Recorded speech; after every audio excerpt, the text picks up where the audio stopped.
Dear students, in our previous video, we seen about the induced EMF and force and some permanent magnets and the applications of those permanent magnets. And from this video, we will see about the principles of the electromechanical energy conversions. So before going to the principles of the electromechanical energy conversion, so first, what is the need of the electromechanical energies? So what is the need of the electromechanical energies? So the mechanical energy is normally used to do useful work. So for example, a car or a truck or train or aircraft to move, mechanical energy will be required. Yes or no? And similarly, for electrical trains and cars, this mechanical energy will be supplied by using a electrical grid.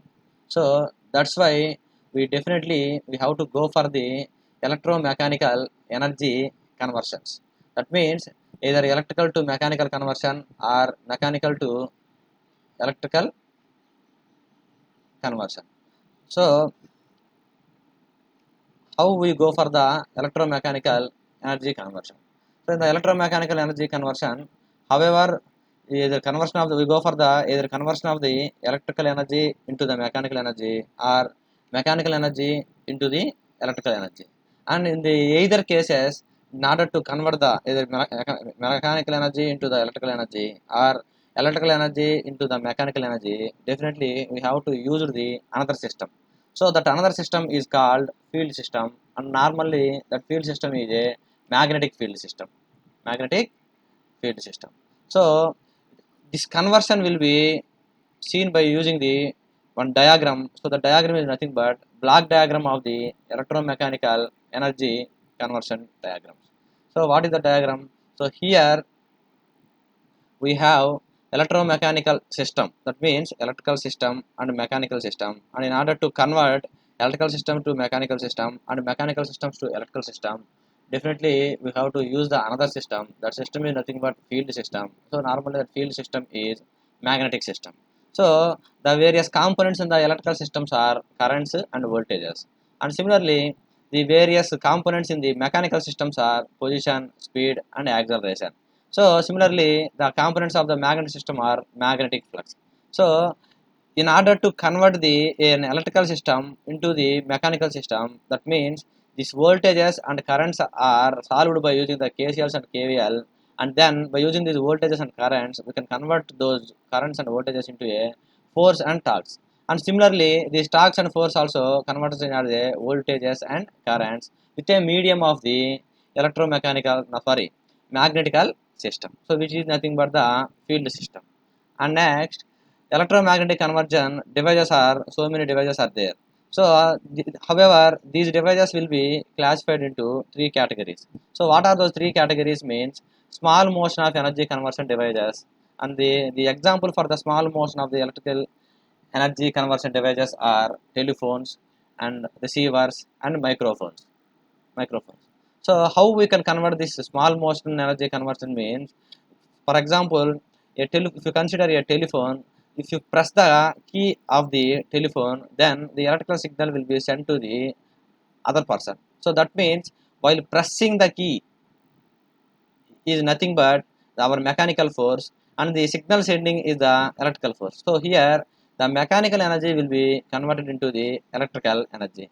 In the similar fashion, linear motion energy conversion devices. So what are the examples for the linear motion energy conversion devices? Means electromagnetic relays and circuit breakers. That means when the circuit breaker exceeds the some current rating, then definitely the contacts of the circuit breakers will be moves, and that means either open or closed. So the circuit breakers operation is nothing but a electromechanical conversion. That means when the exceeding of the current is electrical energy and the closing or opening of the contacts is the mechanical energy. So here the electrical energy will be converted into the mechanical energy. And next one is continuous motion of the energy conversion devices. These are nothing but our motor and generator principles. That means for large applications.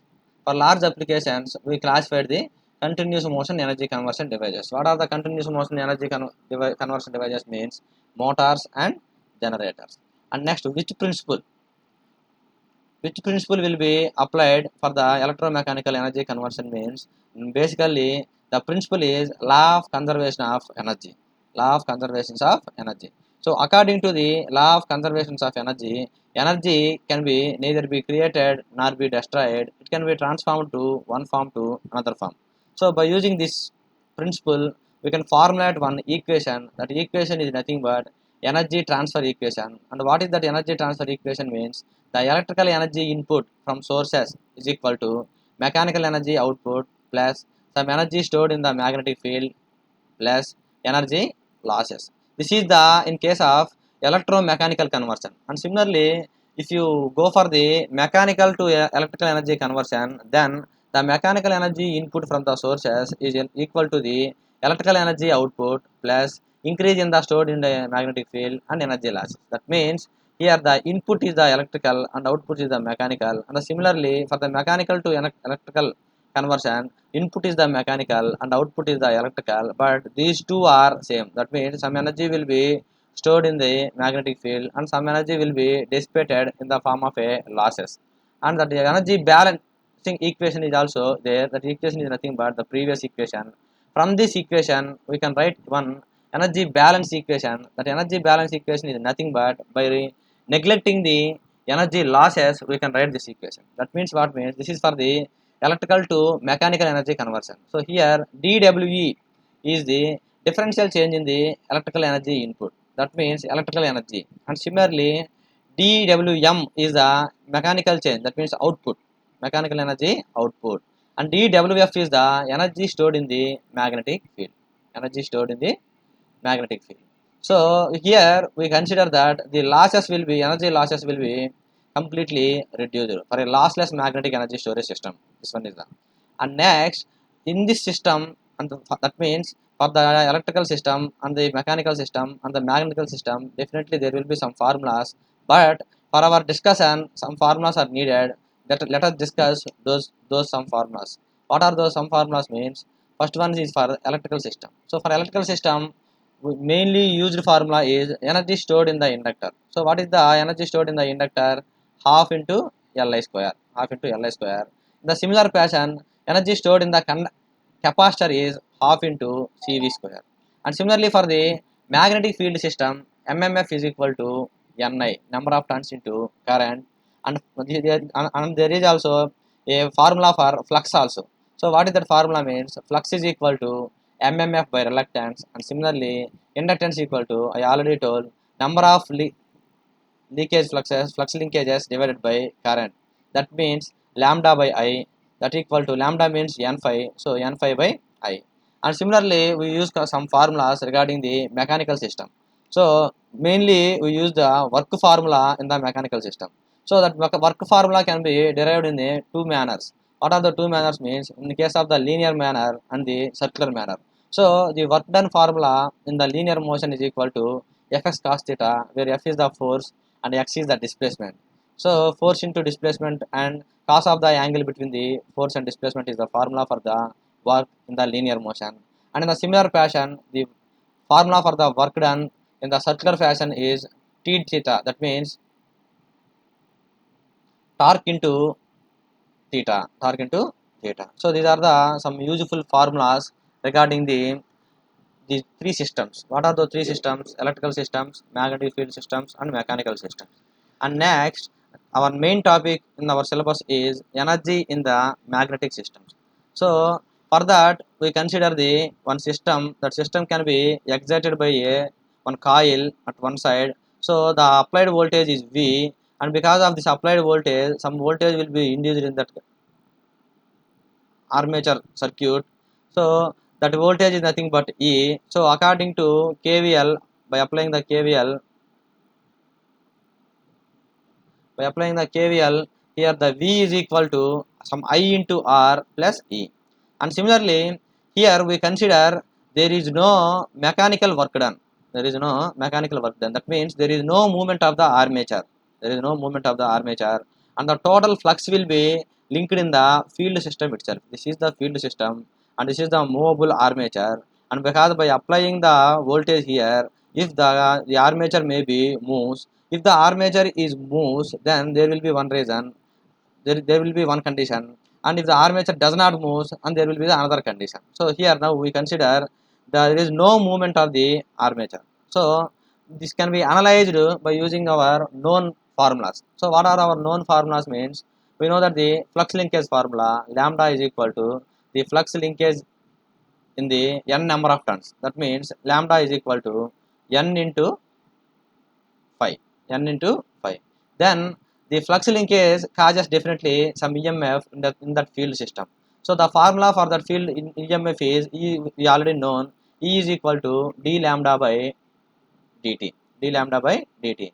And from the previous figure, the V is equal to, by applying the KVL, V is equal to I into R plus small e. So we can write that V in terms of our E, small e, that means induced EMF. Then our V is equal to IR plus E, that equal to IR into d lambda by d theta.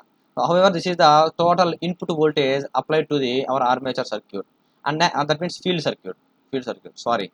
So next, the electrical energy input into the ideal coil due to the flow of current we already know. That means the formula for the energy is equal to V into I into time, voltage into current into time. That means dWe, electrical energy input, dWe is equal to E means voltage, induced voltage, and I means the current in the coil, and dt is the change in the time. So this, by using this formula, we can find the electrical energy input at the same time energy developed in the field winding. Normally, the electrical energy supplied to the field winding and the energy developed in the field winding is same. Why? Because there, in this condition, our armature is not movable. So since the armature is not movable, the total energy will be present in the field system itself, and that field system can be given as the E into I into dt, which is we already known in our previous classes. So by substituting the above E value, that means d lambda by dt in this equation, what we get? We know that the dWV is equal to I into E into dt, but E is equal to d lambda by dt. So if you substitute the d lambda by dt into dt will be cancelled. We get I into d lambda. And again, in case of the mechanical energy, F into d phi, that means the theta is the displacement between the armature and field winding, and F is the force, and definitely the work for the work done is equal to force into displacement. This energy is nothing but the energy of the field winding. So the energy in the electrical energy input is equal to field winding. Yes or no? So if you want to write that equation from the 0 to lambda, then what we do? We know that the WF, that means field winding or electrical energy input, WE, I into d lambda, that means I into lambda into I. If the I is the function of the lambda, then we can integrate from 0, that means 0 flux to lambda flux linkages. So I of lambda to d lambda we can write. Or in case of the force equation, 0 to phi, f of phi theta into d phi. Yes or no? By using this formula, we can drawing the different magnetization curves for I and lambda by considering the distance x as constant, and if you consider those x's for different values of x's, then the waveform will be like this. So this is the one x value, and this is the another x value, and this is the another x value. So x1, x2, x3, and normally this x1 is greater than x2 and this x2 is greater than x3. So this graph will be indicates the I lambda relationship with variable values of x's. So the magnetic field energy function, can be represented in terms of two ways. That means I can be represented constant, that means lambda and x are the variables, and if you consider the lambda as constant, that means I and x are the variables. So we have the two conditions, and based upon the two conditions, the field energy will be, we can write as Wf is equal to Wf of lambda comma x or Wf of I comma x. Thus the field energy is determined by the instantaneous values of the system, states the independent on the history at any instant. That means it will be independent on the instant values. So from this we can observe the two field energies. Those two field energies are nothing but co-energy and field energy. So what is co-energy and what is field energy means, if the field energy is depends on the lambda value, that is the field energy, and if you represents the field energy in terms of the current, then that energy is called as the co-energy. So for a linear curve, that means if you draw the I lambda curve, then if you get the linear curve, then the field energy is equal to the co-energy. Field energy is equal to the co-energy. So here in this diagram, the Wf is called as the field energy and Wf dash is called as the co-energy. And for a linear line, this field energy is equal to the co-energy. Why? Because, so what is the area of this field energy? This is one triangle, right angle triangle. So for this right angle triangle, what is the area? Half into BH. So what is the B? Lambda. And what is the H? I. So the Wf is equal to half into lambda into I. And similarly, if you consider this area co-energy, which is can be represented with Wf dash, Wf dash. So here also this is the one right angle triangle, and in this triangle here the base is the I and height is the lambda. So for a right angle triangle, the area of the triangle is equal to half into BH, that means half into IH. So in the previous, the field energy is equal to half into IH, and for the co-energy is also half into IS, half into lambda I.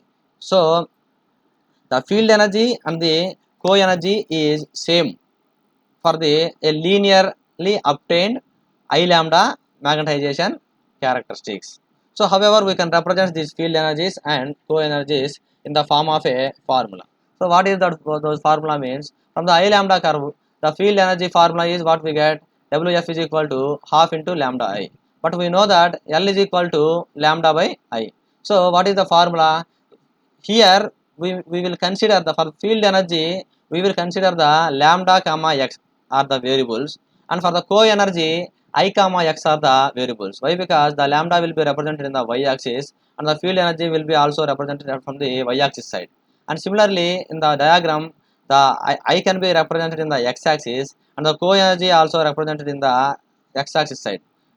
That means I can be represented in the x axis side. So that's why the field energy can be represented as a function of as a function of lambda comma x, whereas the co-energy can be represented as the function of the I comma x,